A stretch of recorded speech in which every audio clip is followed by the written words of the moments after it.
Conseguir um benefício na Previdência por acidente ou doença do trabalho até agora era uma dificuldade para o trabalhador. A lei determina que a empresa tem que emitir a CAT, Comunicação de Acidente de Trabalho. Bem, isso é o que diz a lei. A subnotificação de acidentes do trabalho e particularmente das doenças do trabalho é reconhecida por todos no país e a Organização Mundial de Saúde estima inclusive que seja em mais de 96%, mais de 90% essa subnotificação, que é muito grave. Com a CAT, o trabalhador tem direito a receber o auxílio doença ou acidente do trabalho, que é maior do que o benefício previdenciário comum. Tem um ano de estabilidade depois do retorno ao trabalho e a empresa tem que continuar depositando fundo de garantia durante o afastamento. O problema é que as empresas se recusam a emitir a CAT para não ficar com uma imagem negativa e para fugir de processos trabalhistas.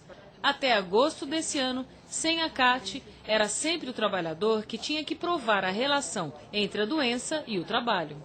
Mas a Previdência fez um levantamento e identificou as doenças e os acidentes mais frequentes em diversas categorias. E uma medida provisória determinou que se o trabalhador tiver um desses problemas, fica automaticamente reconhecido o nexo epidemiológico, que é a relação entre a doença e o trabalho. Se a empresa não concordar, ela é que tem a obrigação de provar que o trabalho não causou a doença ou o acidente. O que muda é que o bancário, por exemplo, que tenha algum problema, uma tendinite, uma síndrome do túnel do carpo, ele não precisa provar que isto foi adquirido no trabalho. Ele chegaria a uma agência do INSS e o próprio sistema mostraria, baseado em dados, em análise dos dados, que este bancário adoeceu por causa do trabalho. Então, o benefício concedido seria automaticamente o acidentário, independentemente da existência ou não da comunicação de acidente de trabalho. Nesse instante, o Circo Soler, lesões por esforços repetitivos, apresenta uma história da vida real, síndrome do túnel do carpo. Esse é um bancário que vive na corda bamba. Essa manifestação bem-humorada é de uma das categorias campeãs em doenças do trabalho, a dos bancários. O bancário repete o mesmo movimento centenas de vezes por dia. Trabalha sob pressão para atingir metas absurdas. Vive o trauma dos assaltos. Outras profissões também são líderes em deixar os trabalhadores doentes. Ficava nesse ritmo de que horário até que horário? Das 6 da manhã às 2 da tarde. Imagine repetir este movimento, neste ritmo, durante toda a jornada de trabalho. Maria Anastácio era embaladora numa fábrica de shampoos. Colocava por minuto 90 frascos vazios em cima de uma esteira. 1 ano e meio depois, o resultado não poderia ser outro. Começou a sentir dores muito fortes? Eu tomava anti-inflamatório e voltava a palinha.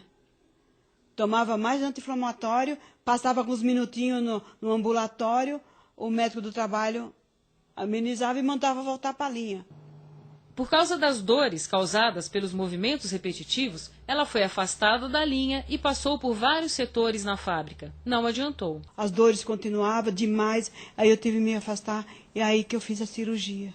Depois de 3 anos e 8 meses afastada, voltou para a empresa, mas já não tinha condição de fazer mais nada. Era tão habilitada a fazer tudo, sabe? Você fica com tanta sequela que eu não consigo mais pegar uma coisa, da mão cai da minha mão, a mão treme, dá formigamento. É muita coisa. Mesmo com todas as evidências, a empresa considerou que as dores são provocadas não pelos movimentos repetitivos, mas pela obesidade e pelo peso das mamas. E se eu tiver problema de tendinite ou de ler, é de todo o tempo de serviço doméstico na minha vida. Ela assinou e carimbou. Tudo isso. Os trabalhadores são submetidos a um ritmo muito acelerado e terminam com 2 anos ficando lesionados, ficando adoecidos. Casos como o de Maria Anastácio são frequentes. Nesta agência do INSS, onde é feita a perícia médica, que avalia as condições para a volta ao trabalho, encontramos esta funcionária de uma outra fábrica de cosméticos. Eu adquiri LER nesse decorrer dos anos, eu vou fazer 11 anos de empresa. E já é o 3º afastamento, já fiz 3 cirurgias e ainda não estou em condições assim a voltar ao trabalho. Agora, com a nova metodologia do nexo epidemiológico, deve diminuir a subnotificação de doenças e acidentes de trabalho, as empresas devem se preocupar mais com a prevenção de acidentes e os trabalhadores não terão que sofrer tanto para terem seus direitos reconhecidos.